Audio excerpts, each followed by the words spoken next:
It was a process of healing, really, because what I learned for myself is my trauma from growing up really muted all of my abilities. When you hear of people that have say they've been doing this their whole life, I'm not one of those people, but I absolutely have instances and memories of things that happen that I couldn't quite explain, or I probably would have chalked up to coincidence. But healing my nervous system, especially from my trauma, allowed me to connect in a way that I wasn't able to before.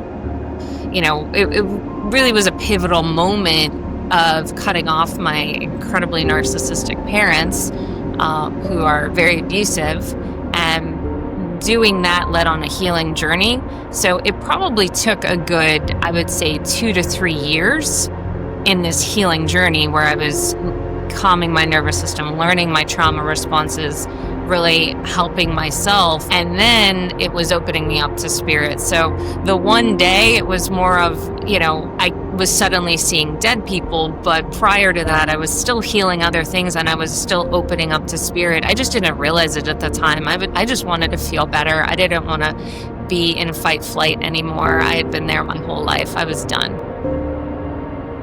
Really goes along with my story. I didn't realize I was in survival mode or fight or flight. Just yesterday, I'd recorded an episode of a podcast with a coach, and he had asked me some questions about core beliefs. And I brought up the point, I still have this core belief that it's like a worth belief, right? Like I'm not worthy. And I was like, does that ever go away? Just asking him.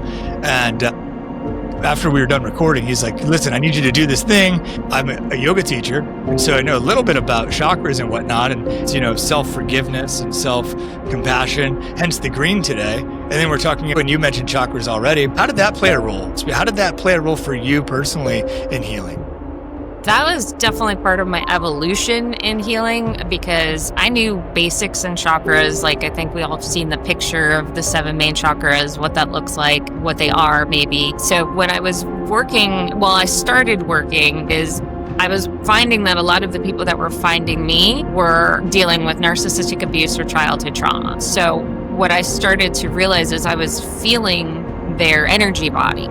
So I would just get hits in my own body, because when I connect with somebody energetically, it's essentially our chakra systems and our auras are connecting. So once that happens, and that's with anyone, it doesn't, you could be psychic or not. I think we all have the ability to be psychic. It's just a matter of whether or not we're open to it. But once we are connected to an individual, we are connected by a cord already. It could even be an acquaintance. It could be just a one-time meeting. We all connect with these cords. So once we connect, we can then read the energy of the other person. And I'm sure a lot of people already do this. You kind of know instantly, like, oh, I'm really going to hit it off with this person, or the opposite, like, I don't like this person at all, even though they haven't given you any indication of why. When I realized I was already able to do that very easily, because I grew up in a household where my body became conditioned to reading moods, to reading my dad. Was he going to flip out today? Was I going to get hit? Those kind of elements. It really was one of the things I guess I'm grateful for now. It helped me read energy. What I realized is I was reading people's chakras. I started jumping in from there, really studying, and realized what I was feeling, and, kind of aligning my feelings with now education of like, okay, now I'm understanding this, understanding that. So when I do energy reads on people, what I do is I'm looking for the elements of their chakras that are off. I'm looking for the imbalances. I'm looking for the fractures. I'm looking for the hurt. I'm also looking for the good. Because I work with so much trauma, I feel like I kind of become a little abundant in that. So I like to also look for that good. I like to look for what makes that person tick, what ignites them, where's their passion, and those elements.